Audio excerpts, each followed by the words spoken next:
अस्सलाम वालेकुम dear students, first year physics new course lecture number 43। Topic है 4.5 का second part absolute potential energy. मैं हूं आपका फिजिक्स टीचर मोहम्मद साबिर। आज हम डिस्कस करेंगे पोटेंशियल एनर्जी जिसका फार्मूला है mgh। The potential energy is possessed by a body because of its position in a force field, for example gravitational field, और because of its constraint state.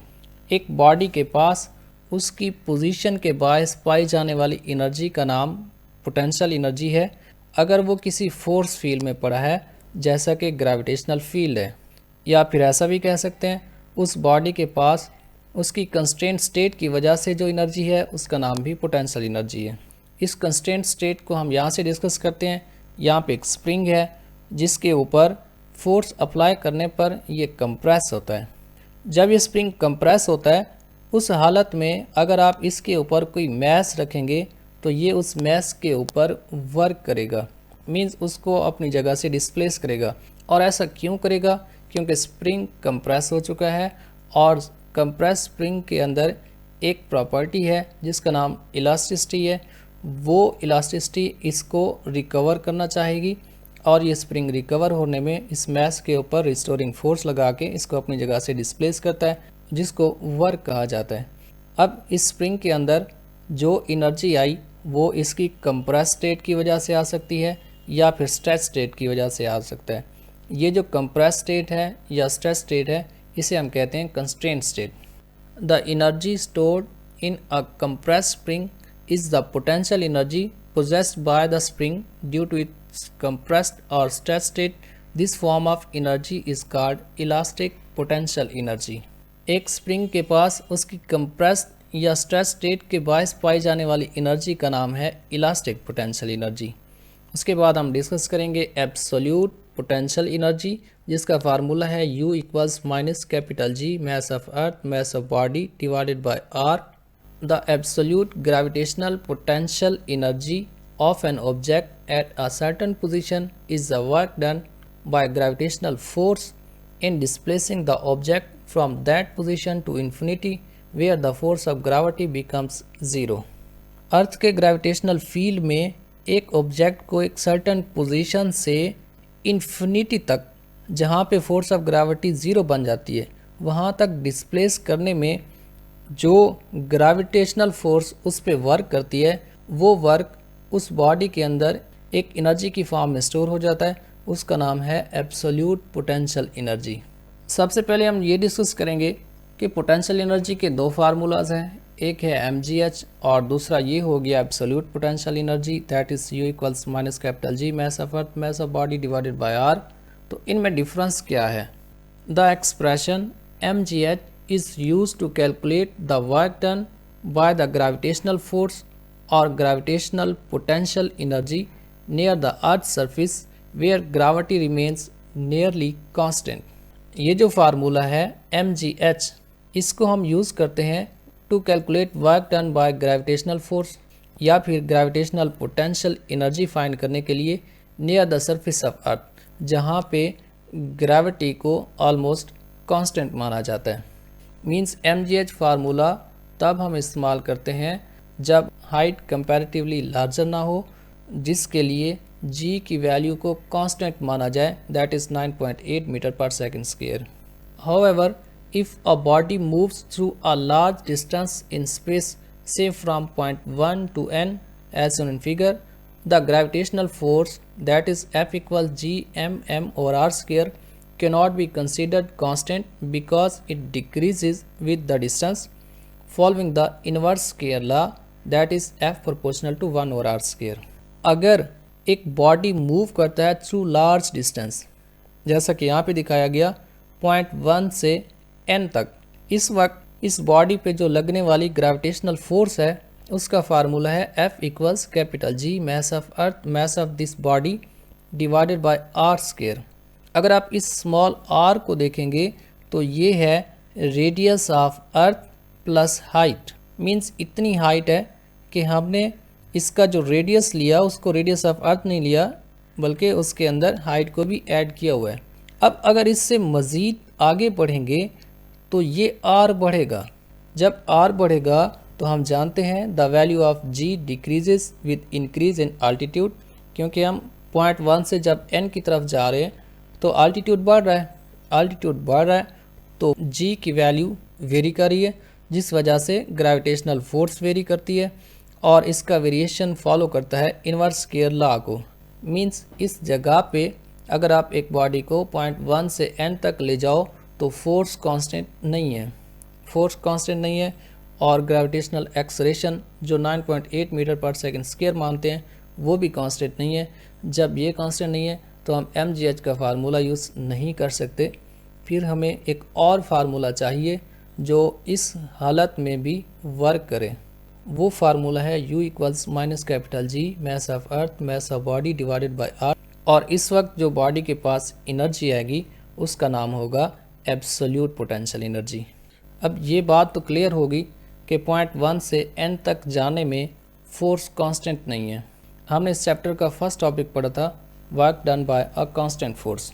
उसमें यह है कि वर्क फाइंड करने के लिए फोर्स का कांस्टेंट होना ज़रूरी है, और अगर फोर्स कांस्टेंट ना हो, जैसे हमने सेकंड टॉपिक में पढ़ा था work done by a variable force, तो वहाँ पे क्या था कि जब फोर्स कांस्टेंट ना हो तो फिर आप पूरे डिस्प्लेसमेंट को छोटे छोटे लेंथ एलिमेंट्स में डिवाइड कर लेते हैं। हर एक लेंथ एलिमेंट के लिए उस जगह की फोर्स को कांस्टेंट मानते हैं और फिर work done bye constant force का फार्मूला लगा के उस स्मॉल लेंथ एलिमेंट के लिए वर्क फाइंड करते हैं। इसी तरह आप तमाम लेंथ एलिमेंट्स के लिए work done bye constant force का फार्मूला यूज़ करके वर्क फाइंड करोगे। फिर सभी को आप सम अप करोगे तो आपके पास टोटल वर्क मिलेगा, वो होगा work done by variable force. तो वही सिनेरियो हम यहाँ पे यूज़ करेंगे। To deal with this situation the distance between point 1 and n is divided into many small steps each of length delta r so that the gravitational force can be considered constant for each small step. The total work done is then found by adding the work done over all these small steps.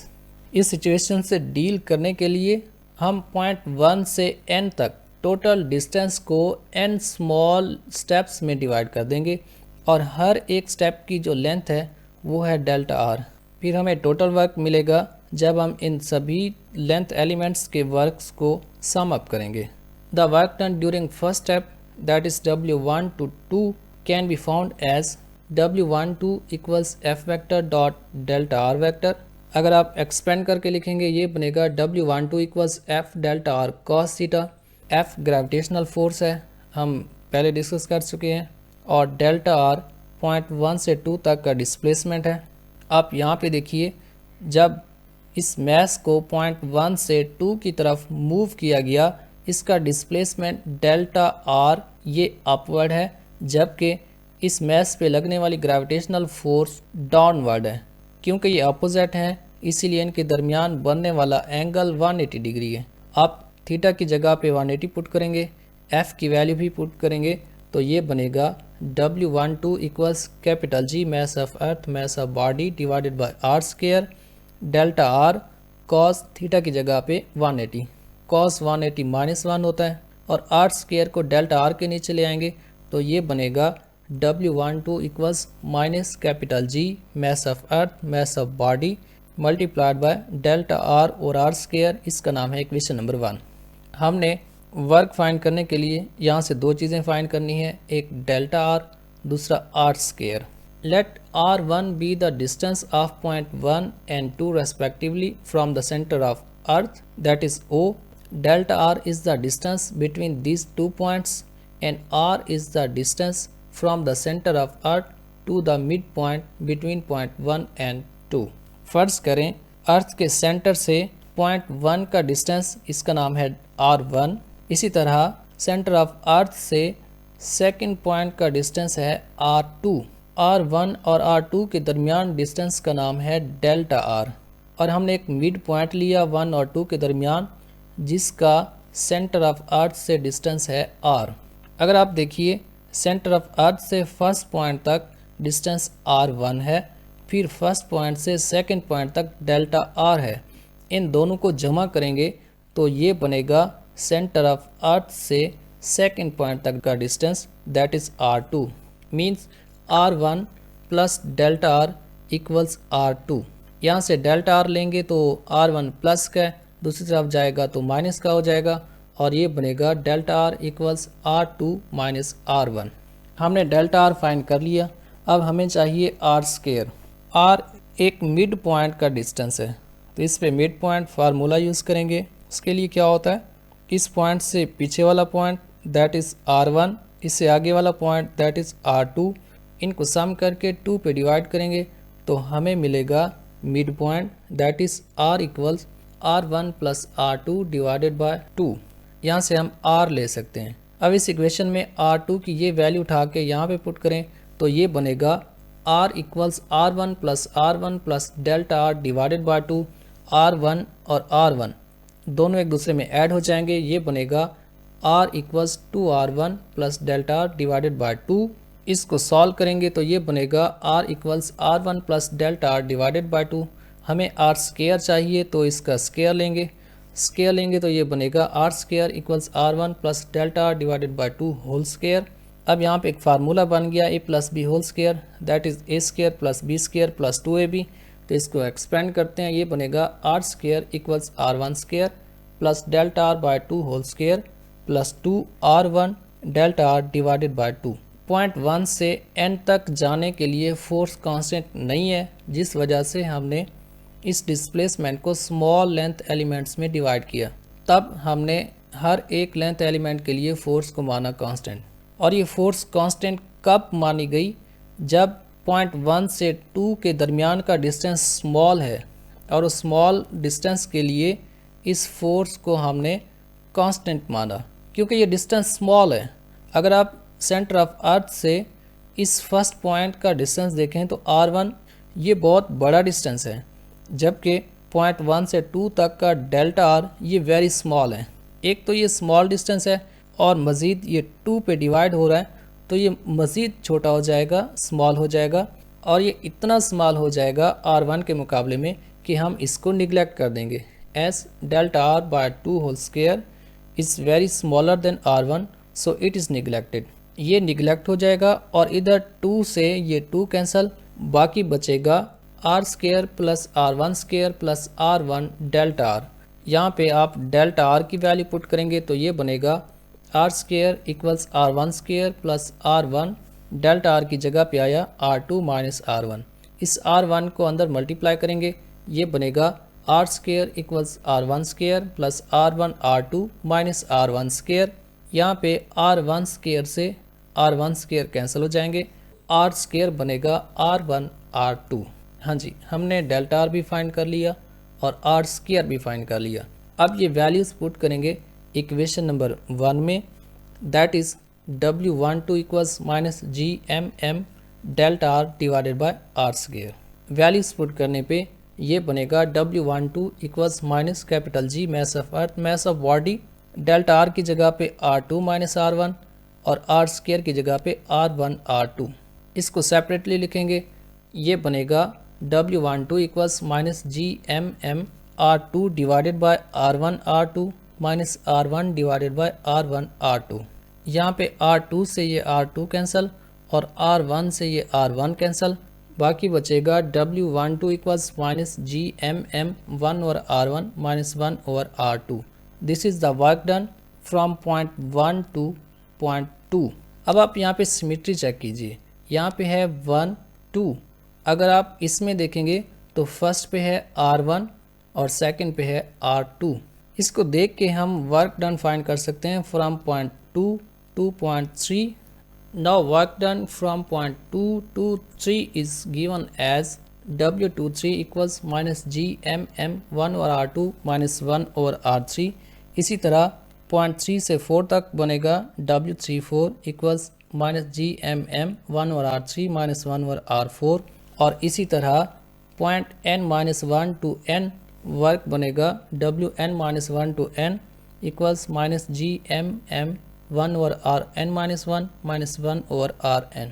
यहाँ से हमने हर एक length element के लिए separately work find किया using the formula of work done by a constant force. अब हम total work लेंगे। टोटल वर्क के लिए इन सभी को हम सम अप करेंगे। The total work done from point 1 to n is the sum of work during each length element. तो टोटल वर्क क्या है?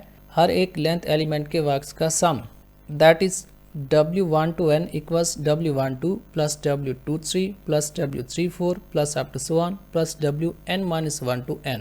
इसमें वैल्यूज पुट करेंगे तो ये बनेगा W1 to n, यहाँ पे W12 की वैल्यू, W23 की वैल्यूज़, फिर W34 की वैल्यूज़ और उसके बाद Wn-1 to n की वैल्यूज़। अब आप देखिए इसमें -GMM सभी में कॉमन है, इसको हम बाहर ले सकते हैं। ये बनेगा W1 to n equals -GMM 1 over R1 minus 1 over R2 plus 1 over R2 minus 1 over R3 plus 1 over R3 minus 1 over R4 plus up to so on plus 1 over Rn minus 1 over Rn।